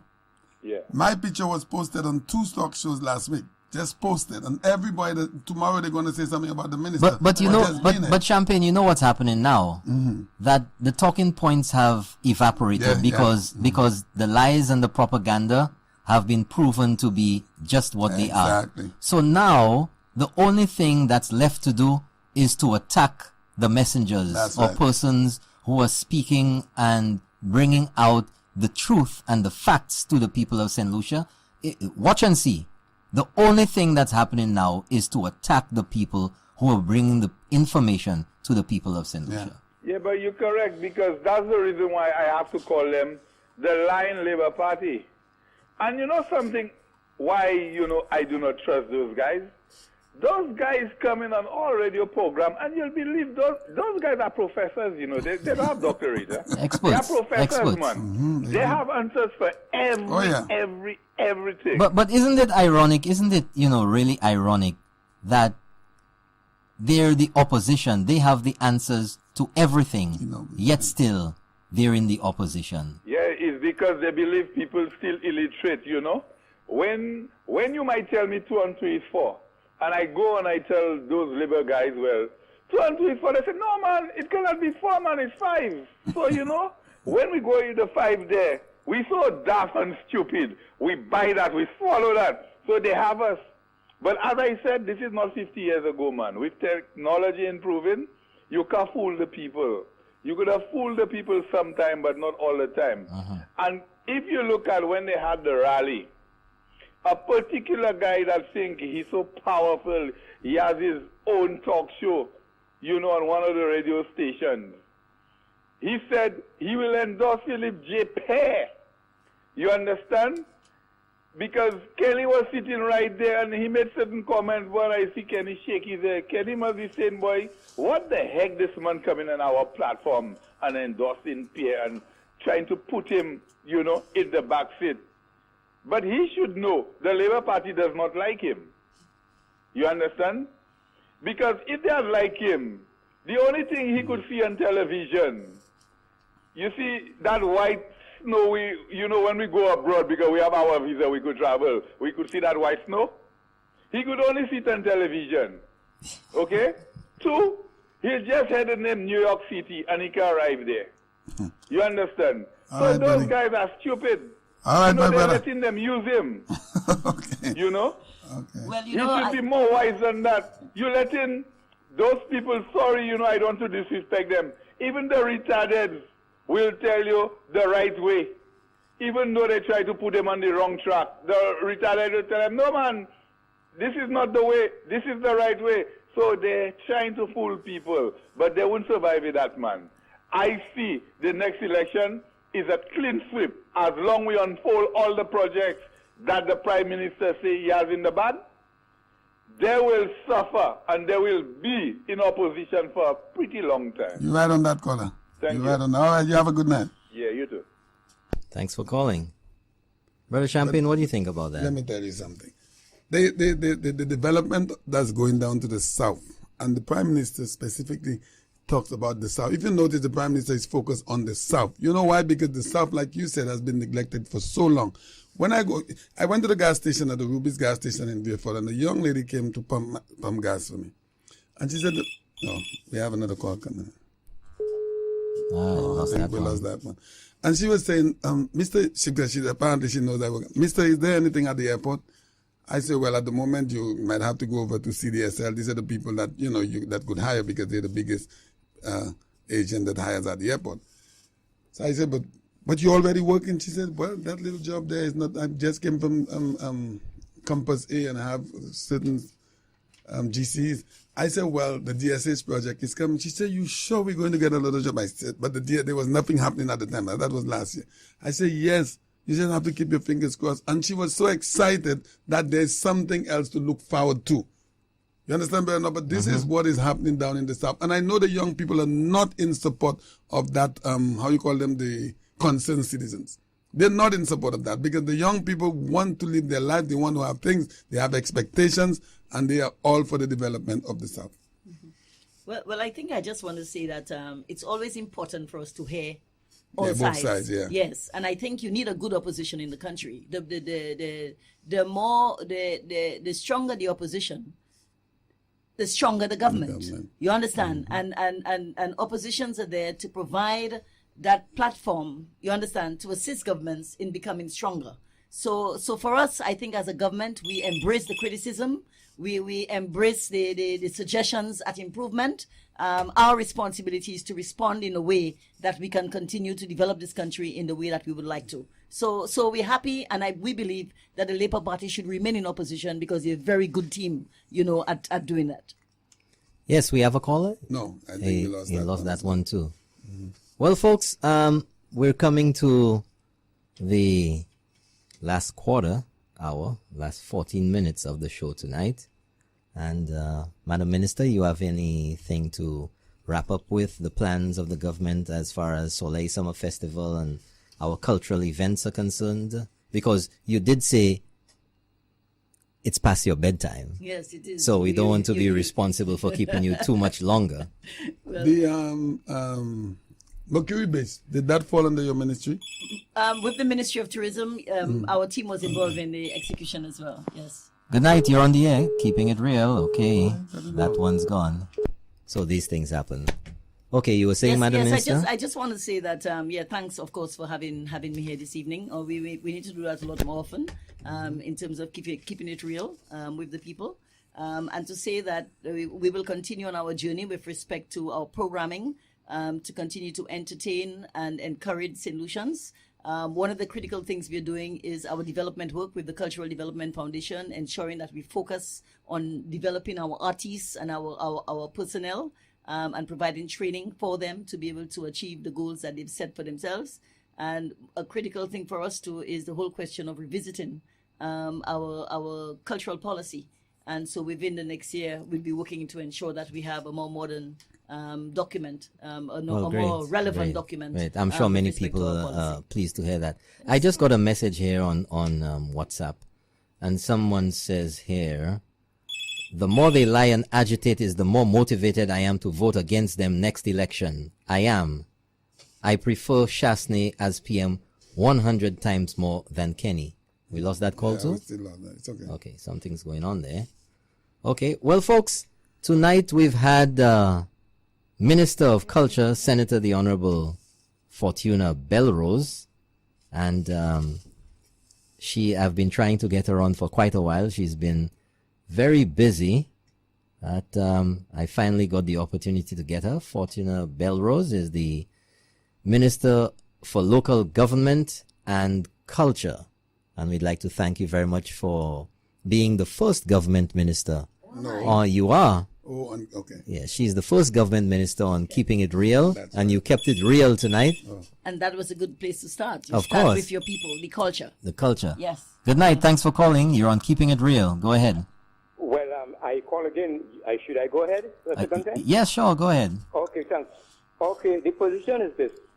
I heard the minister said, if you are Labour or if you're UWP or Flambeau, they're going to keep you, you're not going to be victimized. Well, let me just say to you, up to all three of your parties, the Labour guys didn't come there as a joke. The first Charles Bobo, Labour Party make victory in 1979, 16-1. In 79. 97. 97. 79, yeah. In 78, my contract ended at Radio St. Lucia. They didn't renew it.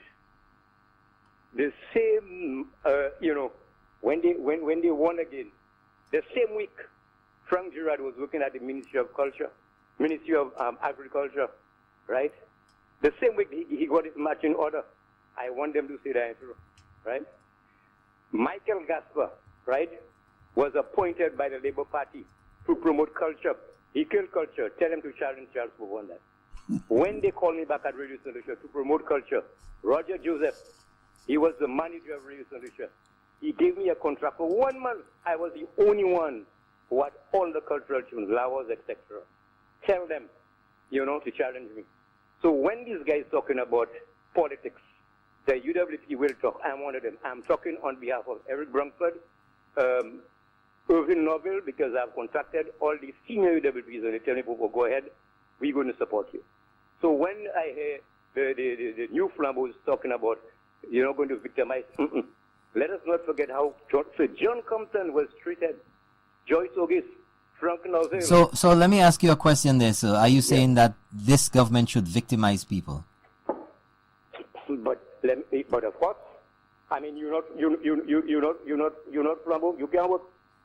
Well, I don't think that's the way this government is going. I don't think that's the best thing to do. You all go lose your UW visa. Well, you know, when you see, that's the doggy-dog type of world where only a few people get what's going on. But if you create opportunities for everyone, if you develop particularly the South, which has been a ghost town, which has been a desert for the longest period of time, then instead of come down before intermediate between 3 and 4. Everybody have money. Anyway, when I meet you, I'm going to explain to you because a lot of things to do. I've been doing research in Beaufort for a long time. It's not a ghost town. Everybody before that money, everybody can buy a shot of rum at June. And everybody playing the No. That's the estimate of a shot of rum. Is that now or that has been like that for a long time? You portions are living in a world by themselves. You portions don't care about the politics we're talking about there. Okay. You portions, they go to sea, they do the catching, they sell the fish, they play the dominoes, they drink the rum, they enjoy themselves. That one buy that one drink. That's that right. one rolls their chicken back. But caller, you haven't said anything much about quality of life. All you said is catch some fish, drink rum, go buy somebody and play some dominoes. Is that the life in Beaufort? Those I spoke to, they said, si tu travailles fini, et que yo vrai travail là, yo pay point, right? You understand? I mean, they might take it. You understand? But Okay. But I guess you've been around for a while, and since you know the landscape, maybe you could have a chat with Brother Champagne, or maybe we can invite you to the studio at some time, and we can, talk and discuss some issues. How about that? Yeah, but clearly, let me think about it. But the people asked me to tell you to give your number so that they can call you directly on Champagne. So I don't know if you all want to do it. Yeah. That's all right. We always give our numbers out. I know. I always give my number. He can call you at the studio anytime he hears you on. And we could call. You could call us offline as well. So I could give you my number. It's 718-2991. 718-2991. Yeah. Well, merci a good position, sir. But Mr. Norbert. Yes, sir. Mr. Eric Brunkford tell me to ask you to get in touch with him. Okay. Did he win? Let me ask you. Did he win the lotto?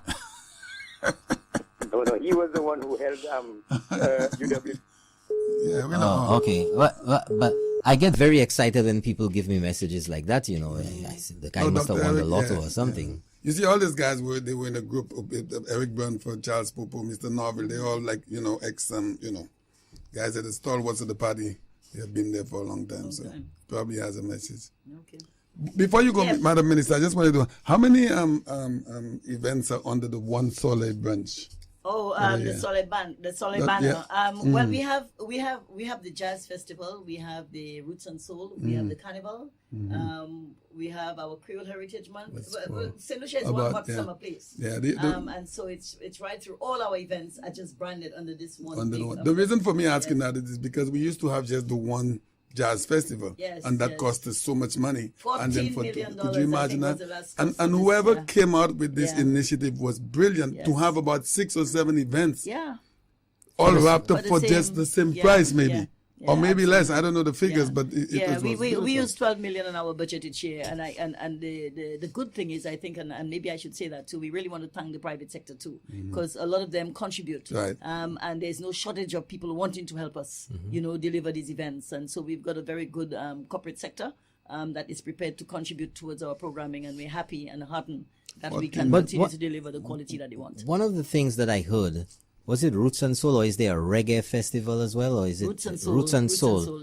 Last year, that was the first Roots and Soul, and although there were some teething pains with that, what I heard out on the street and locally is that many of the local artists were very pleased about their involvement in that they didn't get that opportunity before.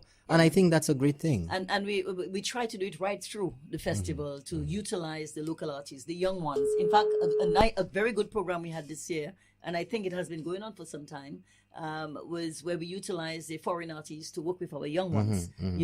Got some young people to share their experience and everything else. And when we really analyze it, You know, there's nothing different that a mother in Africa would be telling her daughter to a mother in St. Lucia, you know. I think it's just the application of that knowledge that the child has gained, you understand, through that experience and interaction and their environment.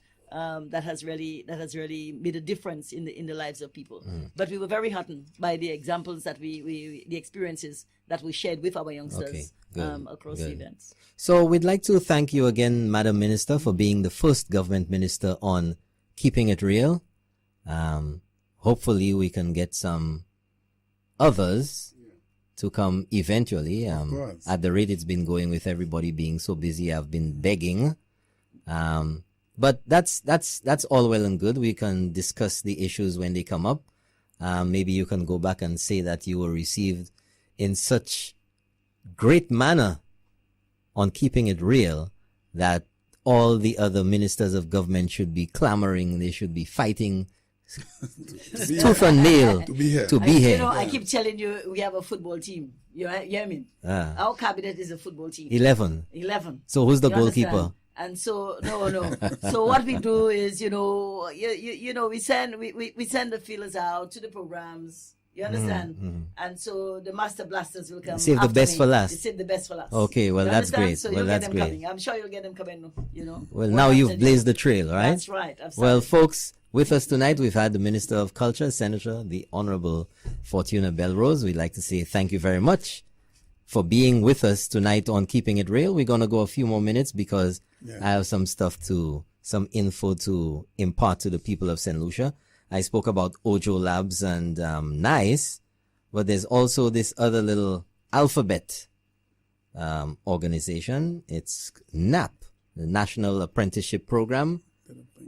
And the minister would like to say one last thing before she goes. I just want to say thank you so much, Norbert, for having me, and thank you, Champagne, for encouraging me to be here too. You know, and I look forward to another time. Okay, great. That's great. Maybe during the Journay Kweyol, we can have you an interview with you. Will you be carrying the Journay Kweyol program line? More than likely, we'll be doing some of the events. Oh yeah, Brother Lionel, myself, and Brother Norbert will be down, among the crowd. We'll be in Vieux-Fort and Choiseul, right? Breakfast in one right. and lunch in the other one, right? That's right. Okay, great. Okay. And folks, we encourage you to support all our activities during the Creole Heritage Month and ending with the big shebang, the Journay Kweyol activities.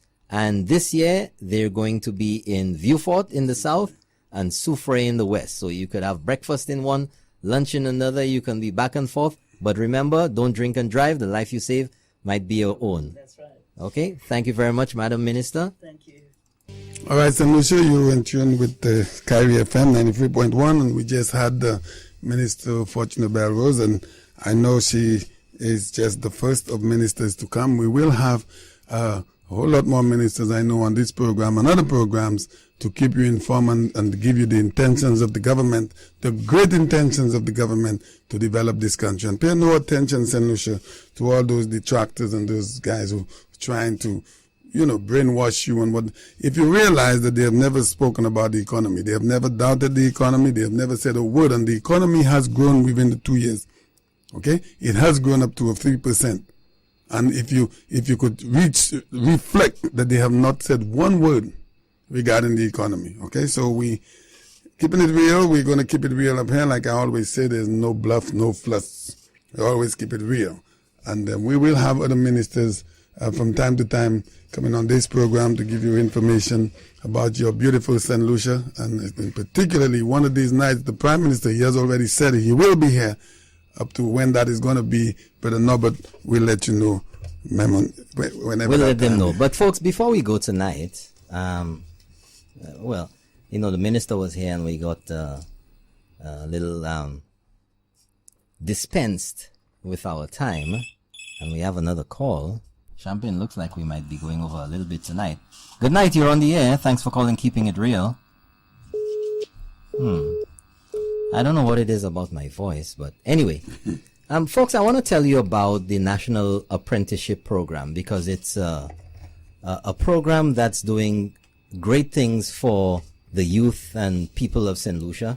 And I think it's something that you should know about because there are great opportunities there, and our young people, especially in the South, deserve every opportunity that they can get in gaining employment and in their quest to become independent citizens of St. Lucia.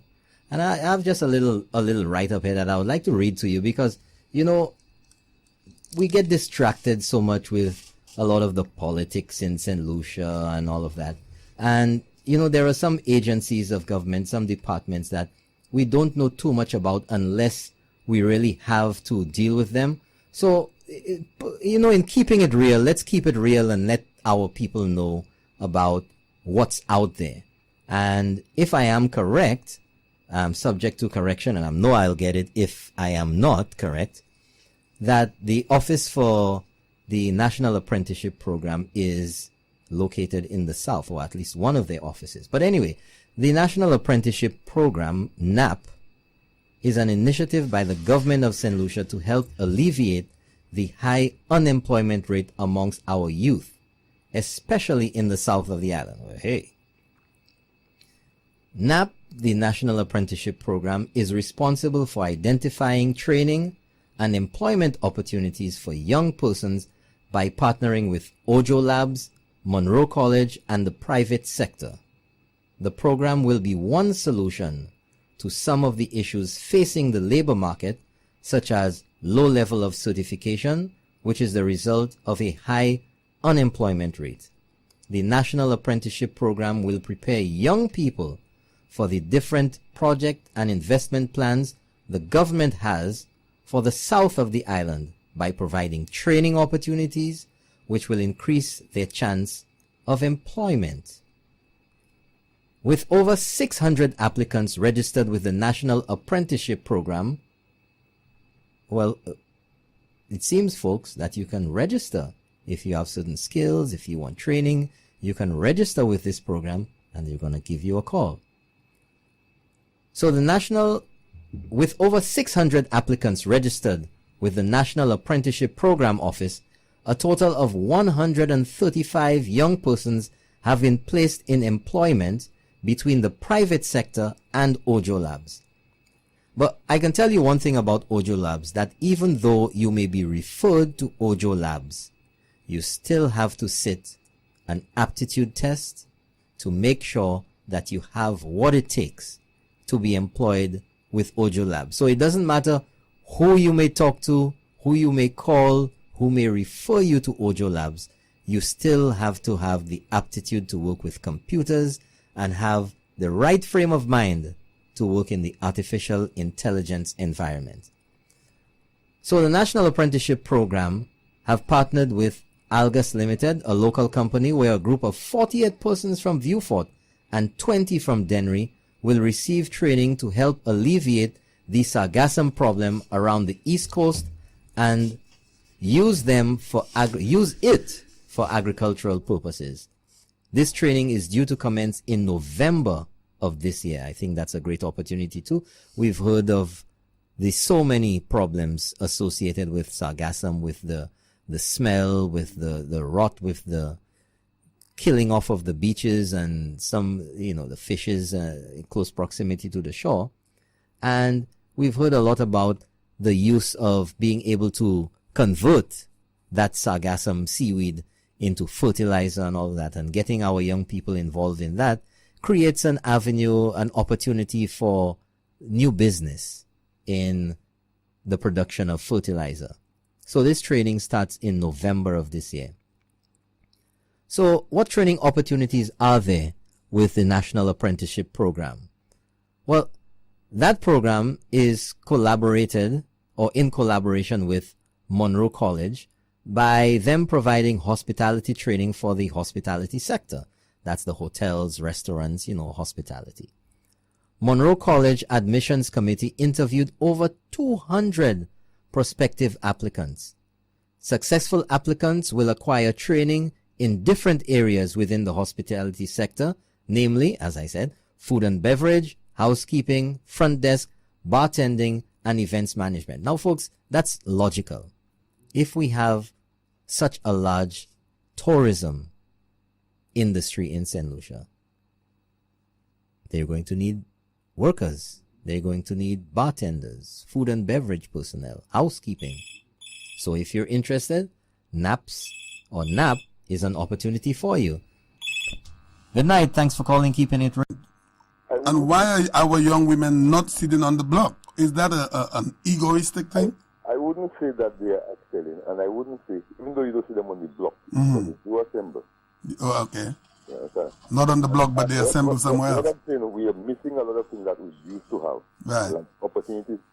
They don't even build good relationships because where do we meet, you know? Some of us don't go to dance because you used to meet somebody when you go to dance. That's true. I just spoke about that a few hours ago. When you go to a function, say a bazaar or something, you know? Right. And but nowadays, you grew up in school and then you are further separated when you go to secondary. Mm-hmm.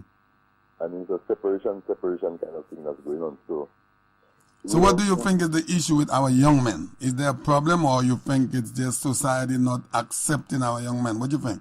The young men are discouraged how they see others are being treated. Sometimes they ask the question, they say, well, okay, I hope X will give me a job. Mm-hmm. But then you find X has failed, or X has given up, you understand? Right. There is more frustration. So X must not appear to fail. Right. And that is something, you know, you can only hold on for so long. Mm-hmm. You know, if things are not working well, you can only hold that business All right. for so long. Well, I believe our young men need to be a little more persistent and keep trying. You know, it's not just like... Yes, but they need to see it happening. So if they see you playing the guitar, Mm-hmm. they might get interested in the guitar. You understand what I'm saying? Right. But if they don't see the example, so now we have basically lost all examples in that sense. Right. So we find the whole nation has fallen into a serious debacle. Right. Right. Right. And what we really need is in the leadership. You know what I'm saying? So having a carefully selected leadership, you know, like for instance at the top. And I would send a message because, you know, you have all the, because versatility is one thing. Right. And, you know, you have to be able to use both hands and what have you. Exactly. You need to have that skill. And so, I mean, we have, they are new. I mean, a whole lot of things can be said about these things because you look at sports, right? You look at agriculture. And you look at, say for instance, take one crop, for example. I used to use the example of avocado. Mm-hmm. It's been done in some part of Africa and also in Mexico. And somewhere that has so much crime. The crime rate just dropped. You know, now if you don't do these things, you know what happens? Still in Mexico, we had about 30,000 homicides in a year. Right. Yeah. Mm-hmm. So, but if you do the right thing, so you could do it for avocado is one thing. You have lettuce, you have carrots, you have a number of crops, you know. But apparently it has made the country too successful. And some people are not going to like it because, I mean, it's not, but you don't have to interfere with them, right? You must look at the export market and so on. Because somehow there is a monopoly in our country. But before we let you go, so, do you believe that our young people are really excited about farming? Do you believe we could have a lot of young people get into the farming business, like growing, like as you just said, avocado and a whole lot of other crops? Now, with farming and the other sports, right? So if you get one set of, let me give you an example. You get one set of people in a crop. You don't overburden that crop too many workers. But then you ensure that at least everybody in that crop, you could do it for individuals as well, that's the first step. Everybody in that field, probably you go around and you make sure you count all our avocado trees, which is something government pretends to do. But if you actually do it, there's a lot of benefit to it, you know what I'm saying? So you have records for the future, so you know if you plant another 500 acres, you know exactly how much you have in the country. That's right. You know exactly what price you can sell at avocado. Exactly, yep. And make everybody eat avocado. Yeah. And then you have avocado lettuce. So you're looking after the welfare. So you can monitor the market. Yeah. Right, you can monitor. So for instance, if you need to build roads, you could raise the avocado by 5 cents. Nobody will ball, and then you finish the road immediately. Yeah, okay. You know what I'm saying? All right, caller, very interesting and very well said. You see, that's what I'm saying. Nothing will be fixed in the country unless everything is fixed. You know what I'm saying? Mm-hmm. Now, everybody is important. You cannot eliminate everybody. But what I'm saying is not a matter of my opinion or anybody's opinion. sometimes we take our opinion and the truth is right there and we forget to use the truth. And there's evidence that these things have been working all around the world. All along, that's right. We have enough evidence and we have enough expertise or even experienced people to make these things work. People out there crying and saying, well, they know exactly what the problem is, and certain departments in government are failing them, and so on. And you find, well, okay, but anybody who would involve, who would even speak about that, needs to have the way out. And it's not going to be easy. It's not any one topic or one crop that will save us.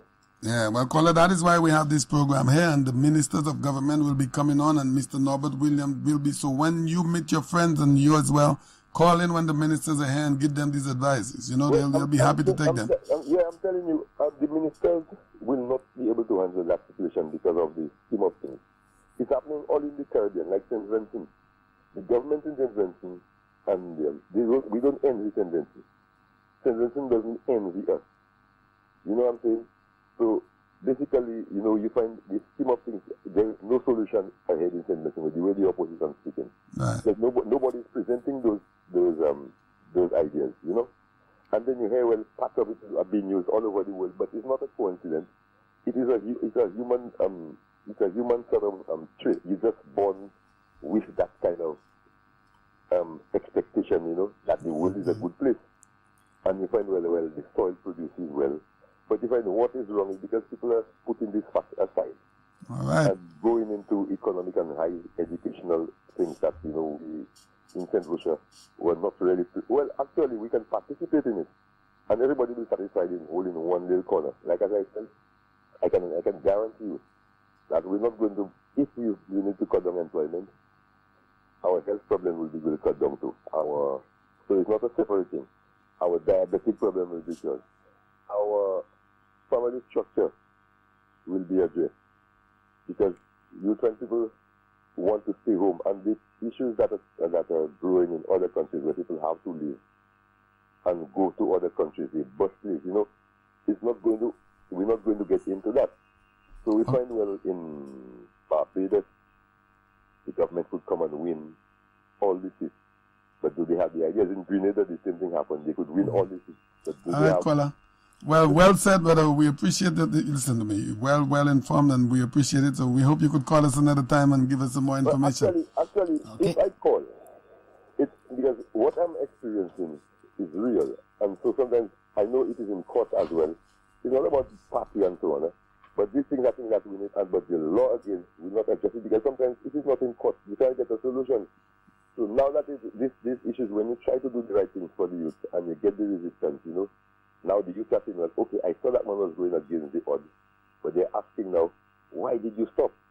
So if you just tell them why you stopped, you will find out, you give a good diagnosis, even an analysis of what is going on in the country and the people we see.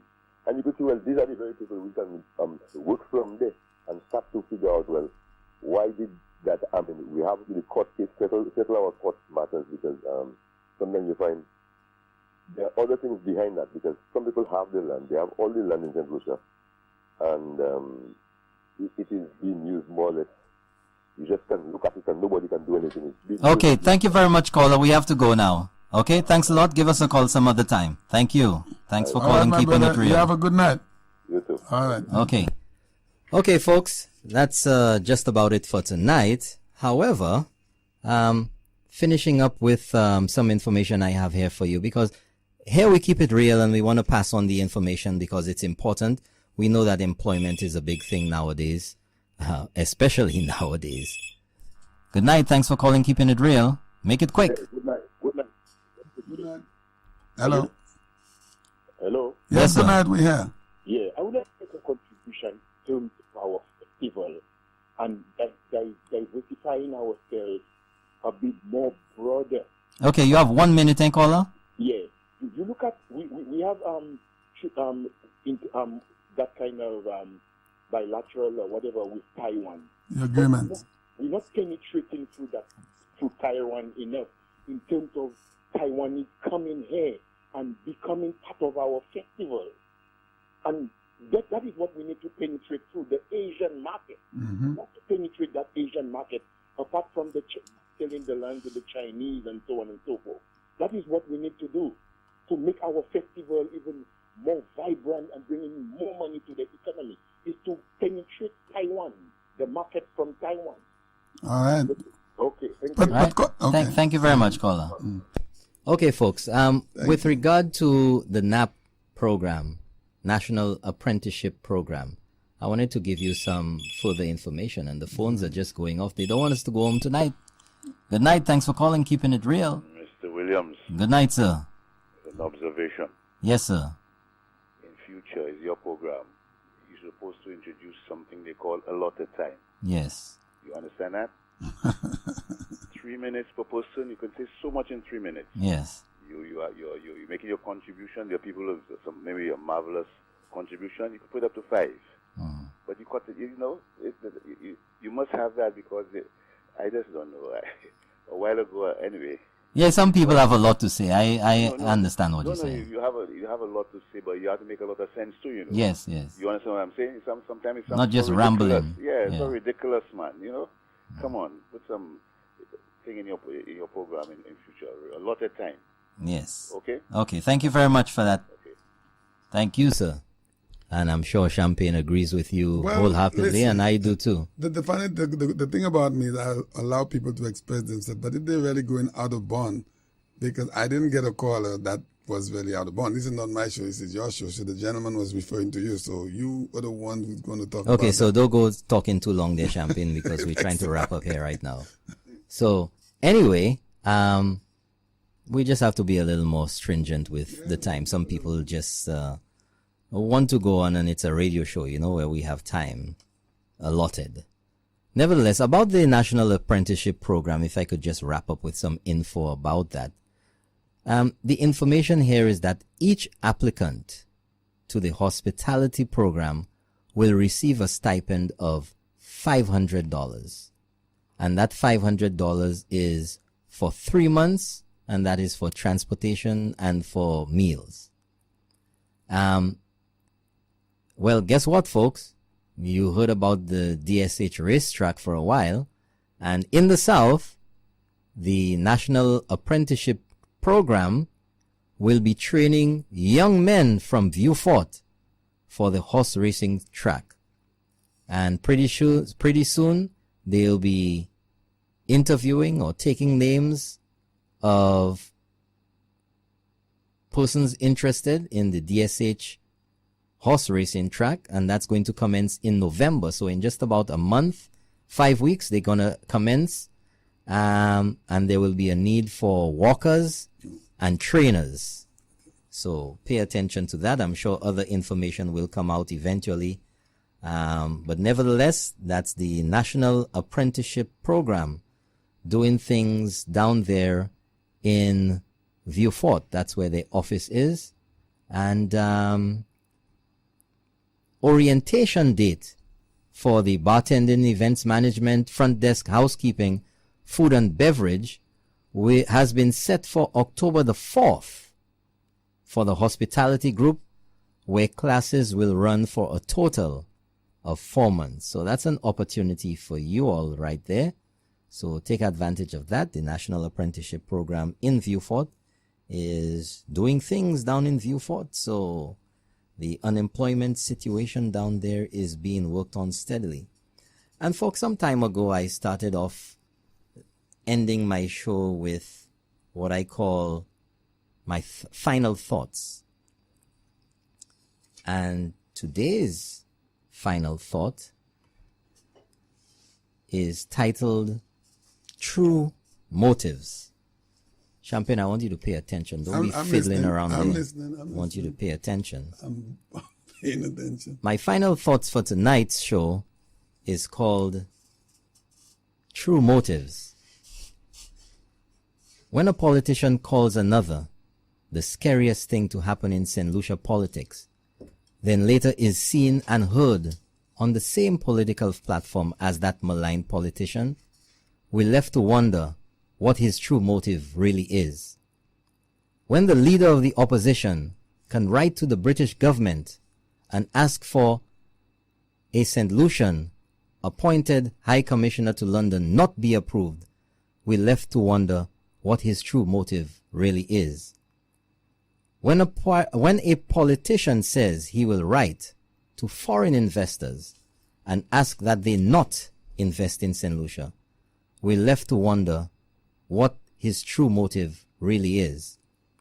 When the St. Lucia Labour Party will publicly state that if returned to government, they will review all CIP passports issued under the UWP and then conduct due diligence again, plus demand more money because their fee while in office was more, knowing full well that this could never happen because all CIP passport holders were approved under the law, then we are left to wonder what their true motive really is.